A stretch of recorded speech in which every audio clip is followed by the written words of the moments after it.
കുറച്ച് നാളുകൾ കൂടി കേസൊന്നുമില്ലാതെ പിടിച്ചു നിൽക്കാനുള്ള രാഹുൽ മാങ്കൂട്ടത്തിൻ്റെ എല്ലാ ശ്രമങ്ങളെയും തകർത്തതിൽ ഒന്നാം സ്ഥാനം കോമാളികളുടെ പോരാളിയായ രാഹുൽ ഈശ്വറിന് തന്നെയാണ്. പിന്നീട് വരുന്നതാണ് മലബാർ മുസ്ലിം ലീഗുകാർ. അതിനുശേഷം സന്ദീപ് വാര്യരാണുള്ളത്. രാഹുൽ മാങ്കൂട്ടത്തിൽ ഈ പരാതികളും ആരോപണങ്ങളും വന്നപ്പോൾ മുതൽ ബുദ്ധിപരമായി തന്നെയാണ് നീങ്ങിയത്. ഒരിക്കലും അയാൾ തെളിവുകളെ തള്ളിപ്പറഞ്ഞിട്ടില്ല. വോയിസ് ഒന്നും തൻ്റേതല്ലെന്ന് പറഞ്ഞിട്ടുമില്ല. നിയമത്തിന്റെ വഴിക്ക് നീങ്ങാൻ എന്നൊക്കെയാണ് അയാൾ പറഞ്ഞിരുന്നത്. ഇരയെന്ന് പറയുന്ന പെൺകുട്ടിയെ കുറ്റം പറയാനും അയാൾ ഒരിക്കലും തയ്യാറായില്ല. അവരിൽ പ്രകോപനം ഉണ്ടാകരുത് എന്ന് അയാൾക്ക് ഉറപ്പുണ്ടായിരുന്നു. അങ്ങനെ ഉണ്ടായാൽ അവർ പരാതി നൽകുമെന്ന് രാഹുലിന് നന്നായി അറിയാമായിരുന്നു. അങ്ങനെ വന്നാൽ തൻ്റെ രാഷ്ട്രീയ ജീവിതം അതോടെ അവസാനിക്കുമെന്നും അയാൾക്ക് നല്ല ഉറപ്പുണ്ടായിരുന്നു. എന്നാൽ ചില സിനിമാ നടികളുമായി അയാൾ പങ്കുവച്ച പോസ്റ്റുകൾ അയാൾക്ക് വിനയായി മാറി. ഞാൻ ഇവിടെയുണ്ട്, ഒരു കുഴപ്പവുമില്ലാതെ ഇവിടെ തന്നെ കാണും എന്നൊരു സന്ദേശമാണ് അയാൾ നൽകിയത്. പിന്നീട് രാഹുലിന് വേണ്ടി PR വർക്ക് ചെയ്യാനെത്തിയ ചിലർക്കും ലീഗിലെ വിഡ്ഢികളായ അണികൾക്കും ആവേശം കൂടിപ്പോയതാണ് പ്രശ്നം ഇത്രയ്ക്കും വഷളാക്കിയത്. രാഹുൽ ഈശ്വർ എന്ന് പറയുന്ന പരിഹാസ കഥാപാത്രം ഇരകളായ പെൺകുട്ടികളെ മോശക്കാരികളാക്കി നിരന്തരം വീഡിയോകൾ ചെയ്തു. ഇത് ലീഗ് അണികളും കോൺഗ്രസ് അണികളും ഒക്കെ പരമാവധി പ്രചരിപ്പിക്കുകയും ചെയ്തു. രാഹുൽ ഈശ്വർ ടെലിവിഷൻ ചാനലുകൾ കൂടിയും ഈ വൃത്തികേടുകൾ പ്രചരിപ്പിക്കാൻ തുടങ്ങിയപ്പോൾ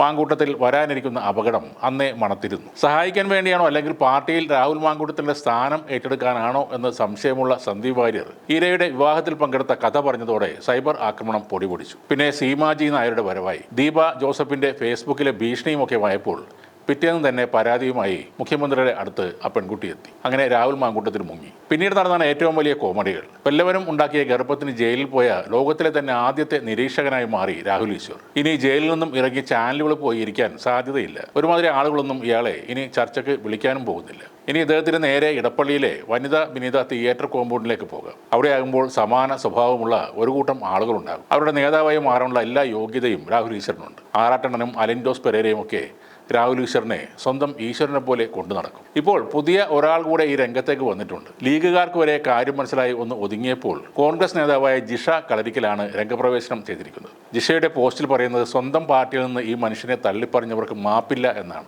Mundakayam block Congress committee executive അംഗമാണ് ജിഷ കളരിക്കൽ. രാഹുലിന്റെ അമ്മയുടെ ഹൃദയം നോവുന്നത് പോലെ കേരളത്തിലെ ഓരോ അമ്മമാരുടെയും ഹൃദയം നോവുന്നുണ്ടെന്നും കാലം എല്ലാത്തിനും മറുപടി നൽകുമെന്നും അവർ ഫേസ്ബുക്കിൽ കുറിച്ചു. രാഹുൽ മാങ്കൂട്ടത്തിലിനെ ഇന്നലെ കോൺഗ്രസ് പുറത്താക്കിയതിന് പിന്നാലെയാണ് ജിഷയുടെ കുറിപ്പ്. രാഹുല, നിന്റെ കൂടെ നിന്നെ ഇല്ലായ്മ ചെയ്തവർക്ക് ബാലറ്റ് പേപ്പറിലൂടെ ഈ കേരളത്തിലെ സ്ത്രീകൾ മറുപടി നൽകും. അത് ആരാണെന്ന് ഈ കേരളത്തിലെ സ്ത്രീകൾക്ക് നന്നായി അറിയാം. കാലം എല്ലാത്തിനും മറുപടി നൽകും. നിന്റെ ശബ്ദം, നിന്റെ നെഞ്ചുറപ്പ്, നിന്റെ വളർച്ച ആരൊക്കെയോ ഭയപ്പെട്ടു. കൊലപാതകൾക്ക് വരെ സംരക്ഷണം നൽകുന്നവർ ചിലർ നിന്നെ ഒറ്റുകൊടുത്തത് അതുകൊണ്ട് തന്നെയാണ്. ശക്തനായ ജനനായകനായ ബാഹുബലിയെയും ചതിച്ചു കൊന്നതാണ്. നിന്റെ അമ്മയുടെ ഹൃദയം നോവുന്ന പോലെ ഈ കേരളത്തിലെ ഓരോ അമ്മമാരുടെയും ഹൃദയം നോവുന്നുണ്ട്. അവർ ഇതിനുള്ള മറുപടി ബാലറ്റ് പേപ്പറിൽ നൽകും. അവസാനം വിജയം നിന്റേത് തന്നെ ആയിരിക്കും. ഇതൊക്കെയാണ് ജിഷ കളരിക്കൽ പറയുന്നത്.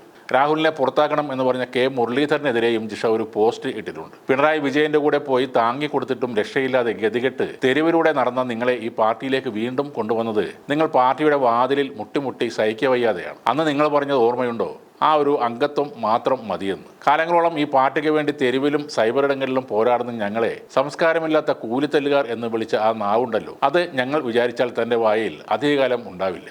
ഞങ്ങൾ ഈ പാർട്ടിയെ ചതിച്ച് വേലിചാടി പോയിട്ടില്ല. ഈ പാർട്ടിയെ ഞങ്ങൾ തള്ളി പറഞ്ഞിട്ടില്ല. അതുകൊണ്ട് തന്നെ വേലിചാടി പോയിട്ട് നാണം കെട്ട് തിരിച്ചു വന്ന് ഞങ്ങളുടെ മേൽ അധികാരം സ്ഥാപിച്ച് ഞങ്ങളെ അങ്ങ് മൂക്കിൽ വലിക്കാം എന്നുള്ള വ്യാമോഹം മനസ്സിൽ ഇരിക്കട്ടെ. ഇതാണ് കരുണാകരന്റെ മകൻ K മുരളീധരനോട് ജിഷ എന്ന മുണ്ടക്കയം ബ്ലോക്ക് എക്സിക്യൂട്ടീവ് കമ്മിറ്റി അംഗം ഭീഷണിപ്പെടുത്തുന്നത്.